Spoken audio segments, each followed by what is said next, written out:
pessoal, meu nome é Marina Lopes, eu estou falando da empresa Arquindex, onde eu sou gerente de projetos há 12 anos.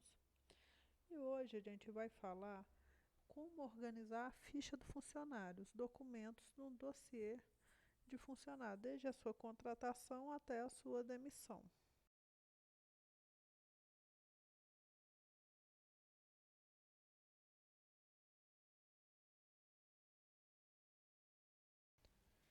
Sou responsável pela parte de projetos e implementação. E o meu currículo fica disponível nesse slide aqui, se vocês quiserem consultar depois. Tópico 1. Documentos dos funcionários. Para contratar, demitir funcionários, fazer gestão da equipe da empresa durante todo o período que trabalha, a empresa produz muitos documentos e deve manter organizados esses documentos íntegros por longos períodos para atender a legislação. No tópico 1, a maior parte dos documentos são obrigatórios ser divididos em contratação, os documentos que a gente utiliza na contratação, documentos médicos, gestão mensal e demissão. Esses documentos médicos a gente introduz aí medicina do trabalho e um pouquinho da segurança do trabalho também, onde tem uma documentação ligada, né, ao PCMSO, ao PPRA. 2. Variam os tipos de documentos por setores, mas todos possuem os obrigatórios. Então, dependendo do setor da empresa, vai variar o tipo de documentação, mas todos possuem aqueles mínimos obrigatórios, que é os contratos de trabalho, alteração de função, recibos e documentos demissionais. A documentação médica ela é sigilosa e, caso possua exames laboratoriais, o período de guarda é o mesmo que os hospitalares. É que aí passa a ser considerado como hospitalar, né? Com a LGPD de 2018, a Lei Geral de Proteção de Dados, que passa a ter multas válidas aí a partir de 2021, que foi prorrogado, deve dar mais ciência aos funcionários dos documentos armazenados e pedir alteração caso você queira tratar esses dados, né, de alguma forma. Documentos de contratação e demissão, em sua maioria, devem ser guardados por períodos longos. Eles não são assim de descarte. Manter documentos organizados garante mais sucesso em casos de processos judiciais do trabalho. Você sempre vai ter que apresentar os documentos do funcionário caso ele recorra à Justiça do Trabalho. Tópico 2. Partes de um dossiê de funcionário, né? Como eu disse, contratação.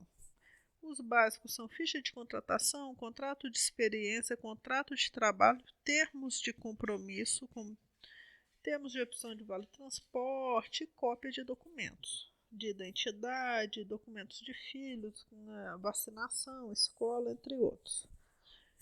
Segunda parte é o SESMIT, os exames admissionais, demissionais periódicos, exames laboratoriais em alguns casos e recibos de EPI e controle de uso. A parte 3, essa é a estrutura que a gente usa a maioria das vezes nas empresas, são os recibos mensais. A parte 4 do dossiê do funcionário são os registros de ponto. A parte 5 é quando o funcionário é demitido, é todo fechamento, o TRCT, que é o termo rescisório do contrato de trabalho, guias rescisórias e a chave do FGTS, comprovando que você entregou esse documento ao funcionário. Quando a gente organiza a documentação de funcionário, a gente deve definir a tecnologia que a gente vai registrar o inventário. O que seria o inventário? É falar onde e como está organizado o documento daquele funcionário e o tempo que você tem que guardar. Normalmente a gente vai falar o nome do funcionário, matrícula e em qual caixa ele está arquivado aquele documento, para que a gente possa encontrar. Todos os documentos de um mesmo funcionário devem ser armazenados juntos. E quando ele é demitido, devem ser arquivados também juntos, porque em caso de processo é pedido todo montante de documento. A gente aqui na empresa, a gente registra muito no nosso software que chama RX Cloud, que é um sistema JET que gerencia documentos físicos e digitais, estejam eles digitalizados ou apenas arquivados fisicamente. No tópico 4, a gente vai aprender a range geral dos documentos dentro do dossiê. A forma mais comum de se organizar é por assuntos e etapas do funcionário dentro da empresa, que é isso que eu disse, documentos de contratação e documentos de demissão.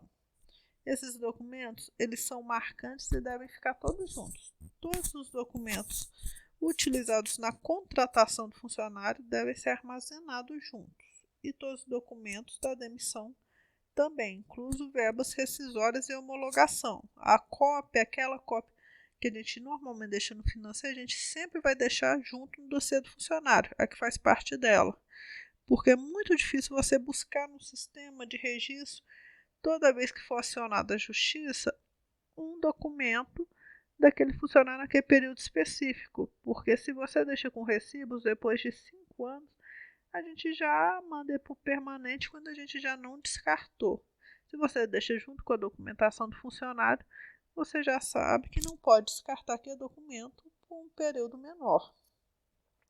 Dentro da caixa, esses documentos de contratação e demissão, eles devem estar separados em sacos plásticos. Esse é o ideal.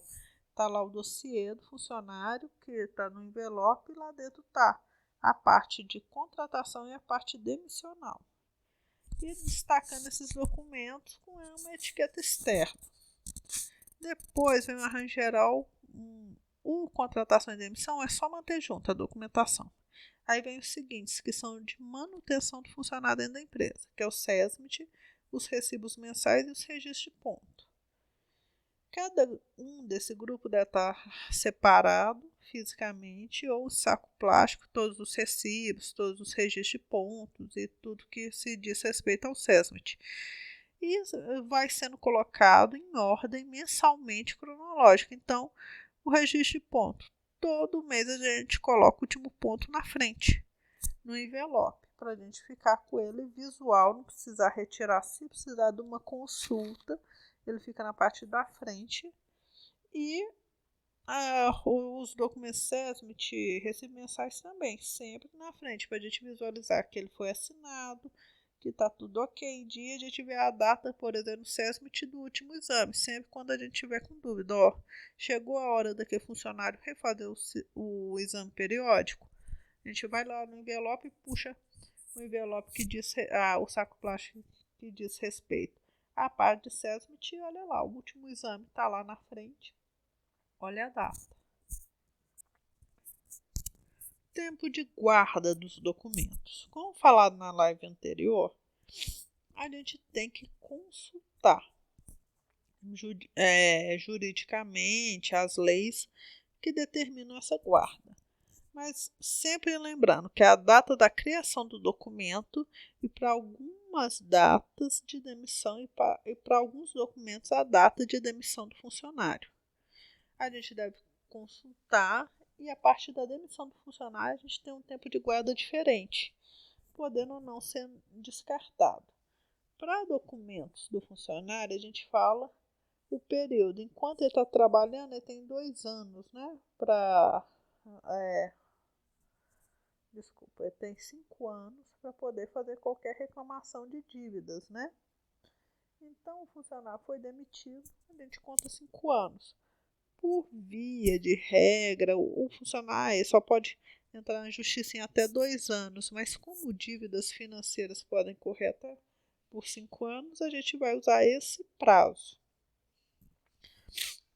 Documentos como contrato do funcionário, contrato de trabalho, transferências, esses têm guarda permanente, transferência de função, porque eles assessoram a parte de INSS, a aposentadoria do funcionário.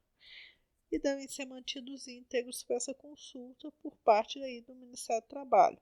Quando o funcionário questiona que trabalhou ele pode falar que trabalhava numa função de periculosidade, numa função de insalubridade, querendo questionar o prazo dele de aposentadoria.